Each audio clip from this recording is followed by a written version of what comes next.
Everyone, आज हम measurement के लेक्चर में बात करने जा रहे हैं मापन यंत्रों में उत्पन्न होने वाली त्रुटि। लेकिन हम इससे पहले बात कर लेते हैं एरर। त्रुटि होती क्या है? किसी भौतिक राशि के मापित मान का वास्तविक मान से विचलन त्रुटि कहलाता है। मतलब जो किसी भी राशि का मान है या रेटिंग है और हमने जो मेजर किया उन दोनों के बीच का डिफरेंस एरर या त्रुटि कहलाता है। हम बात करते हैं आज के टॉपिक की, मापन यंत्रों में उत्पन्न होने वाली त्रुटियाँ। इसमें क्या है? मापन उपयंत्रों में होने वाली हानियों तथा अन्य कारकों के आधार पर इसमें निम्नलिखित त्रुटियाँ हो सकती हैं। नंबर 1 की बात करें तो नियमित त्रुटियाँ, सिस्टमैटिक एरर। उपयंत्रों में मापन के दौरान मापन पद्धति अथवा यांत्रिक कमियों के कारण होने वाली त्रुटि को नियमित त्रुटि श्रेणी में रखा गया है। मतलब उपयंत्रों में मापन के दौरान जो हमने मेजर किया उसके दौरान अथवा यांत्रिक कमियों के कारण होने वाली त्रुटि को हम नियमित त्रुटि कहते हैं। साधारणतः ये त्रुटियाँ प्रक्षेपण मानों की पुनरावृत्ति कराने पर भी नहीं दूर होती। मापक उपयंत्रों में होने वाली नियमित त्रुटियाँ निम्न प्रकार हैं। हम इसके टाइप्स देख लेते हैं, इनको डेप्थ में नहीं पढ़ेंगे, आप चाहो तो पढ़ सकते हो, लेकिन हम खाली इसकी हेडिंग पे ही फोकस करेंगे। पहला क्या है? यांत्रिक त्रुटियाँ, इंस्ट्रूमेंटल एरर।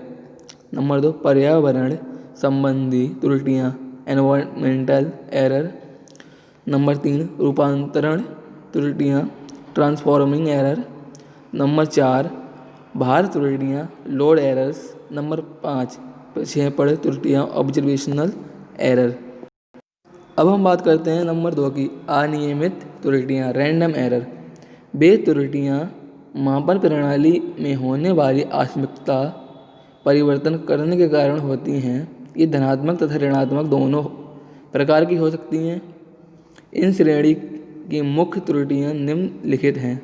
इसके टाइप्स की बात करें तो हम कौन कौन सी होती हैं? अस्थिरता जनित त्रुटियाँ। नंबर 2 मापन प्रणाली त्रुटियाँ, मेजरिंग सिस्टम एरर। नंबर 3 अनियमित त्रुटियाँ। और लास्ट है अनुचित त्रुटियाँ। अब हम बात करेंगे गॉस और फिक्स एरर। ऐसी त्रुटियाँ जो किसी प्रकार की असावधानी या क्रम के कारण उत्पन्न होती हैं।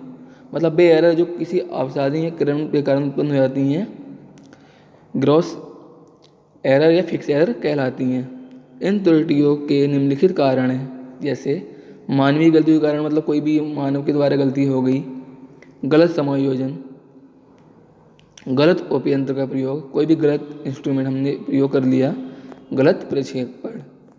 अब बात करते हैं सोर्स ऑफ एरर। एरर के स्रोत कौन से होते हैं? मोस्ट इंपोर्टेंट क्वेश्चन है, 2 नंबर में आ सकता है और पूछा भी गया है कई बार।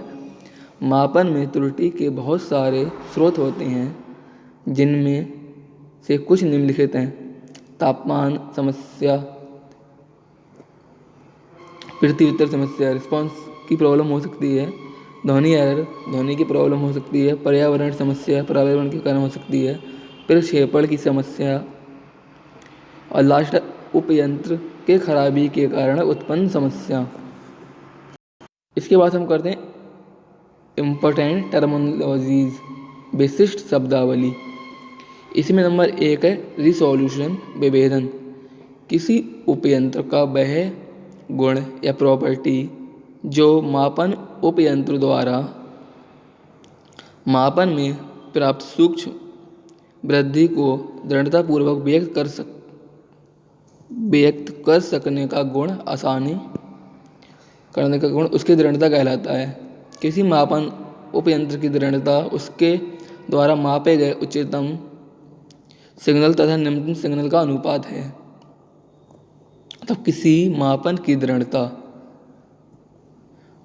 उसके द्वारा मापे गए उच्चतम सिग्नल और निम्नतम सिग्नल का अनुपात है। ठीक है। एक्यूरेसी की बात करते हैं, यथार्थता। किसी राशि की यथार्थता उस राशि के मापे हुए मान की उसके मानक अथवा ज्ञात मान में समीपता होती है। एक्यूरेसी क्या है, मतलब कोई भी इंस्ट्रूमेंट या किसी की रेटिंग है और हमने मेजर किया, जितना उसके निकटता पहुंचता है वो कहलाता है, उससे क्लोजली आना चाहिए। सेंसिटिविटी की बात करें तो सुग्राहिता क्या होती है, किसी मापन उपयंत्र के लिए निर्गत संकेत में सूक्ष्म परिवर्तन तथा निवेश संकेत में सूक्ष्म परिवर्तन का अनुपात उसकी सुग्राहिता कहलाता है। स्टेबिलिटी, स्थायित्वता की बात करते हैं, क्या होता है, यह सुग्राहिता का व्युत्क्रम, यह सेंसिटिविटी का व्युत्क्रम होता है, अर्थात किसी मापन उपयंत्र में सूक्ष्म निवेश परिवर्तनों के लिए संवेदनशील न होने का गुण स्थायित्व कहलाता है। Thank you.